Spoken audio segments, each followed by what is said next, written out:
अपनी क्षमता पहचानो। एक गांव में एक आलसी आदमी रहता था।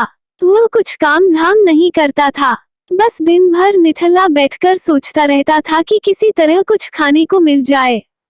एक दिन वो यूं ही घूमते घूमते आम के एक बाग में पहुंच गया।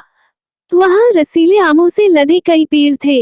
रसीले आम देख उसके मुंह में पानी आ गया और आम तोड़ने वह एक पेड़ पर चढ़ गया। लेकिन जैसे ही वह पेड़ पर चढ़ा, बाग का मालिक वहां आ पहुंचा। बाग के मालिक को देख आलसी आदमी डर गया और जैसे तैसे पेड़ से उतरकर वहां से भाग खड़ा हुआ। भागते भागते वह गांव के बाहर स्थित जंगल में जा पहुंचा। वो बुरी तरह से थक गया था, इसलिए एक पेड़ के नीचे बैठकर सुस्ताने लगा।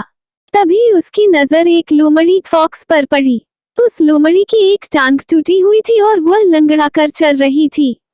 लोमड़ी को देख आलसी आदमी सोचने लगा कि ऐसी हालत में भी इस जंगली जानवरों से भरे जंगल में ये लोमड़ी बच कैसे गई, इसका अब तक शिकार कैसे नहीं हुआ। जिज्ञासा में वह एक पेड़ पर चढ़ गया और वहां बैठकर देखने लगा कि अब इस लोमड़ी के साथ आगे क्या होगा। कुछ ही पल बीते थे कि पूरा जंगल शेर लायन की भयंकर दहाड़ से गूंज उठा, जिसे सुनकर सारे जानवर डरकर भागने लगे। लेकिन लोमड़ी अपनी टूटी टांग के साथ भाग नहीं सकती थी, वो वहीं खड़ी रही।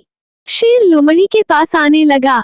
आलसी आदमी ने सोचा कि अब शेर लोमड़ी को मारकर खा जाएगा, लेकिन आगे जो हुआ वह कुछ अजीब था। शेर लोमड़ी के पास पहुंचकर खड़ा हो गया। उसके मुंह में मांस का एक टुकड़ा था, जिसे उसने लोमड़ी के सामने गिरा दिया।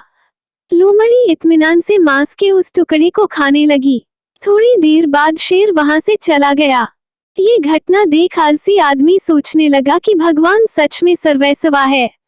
उसने धरती के समस्त प्राणियों के लिए, चाहे वह जानवर हो या इंसान, खाने पीने का प्रबंध कर रखा है। वो अपने घर लौट आया। घर आकर वह 2-3 दिन तक बिस्तर पर लेटकर प्रतीक्षा करने लगा कि जैसे भगवान ने शेर के द्वारा लोमड़ी के लिए भोजन भिजवाया था, वैसे ही उसके लिए भी कोई न कोई खाने पीने का सामान ले आएगा।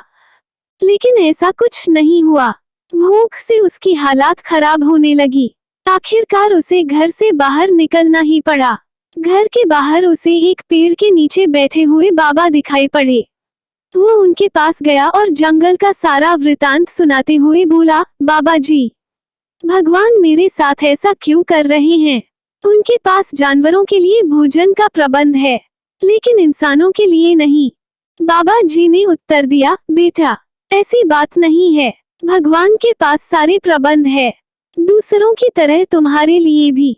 लेकिन बात यह है कि वे तुम्हें लोमड़ी नहीं, शेर बनाना चाहते हैं।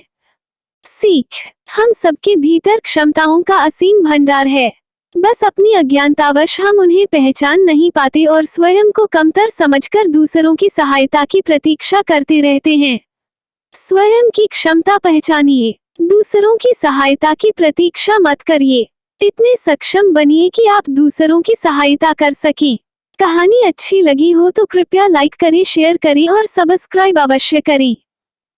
नमस्कार दोस्तों, पूरी वीडियो देखने के लिए आप सभी का बहुत बहुत धन्यवाद।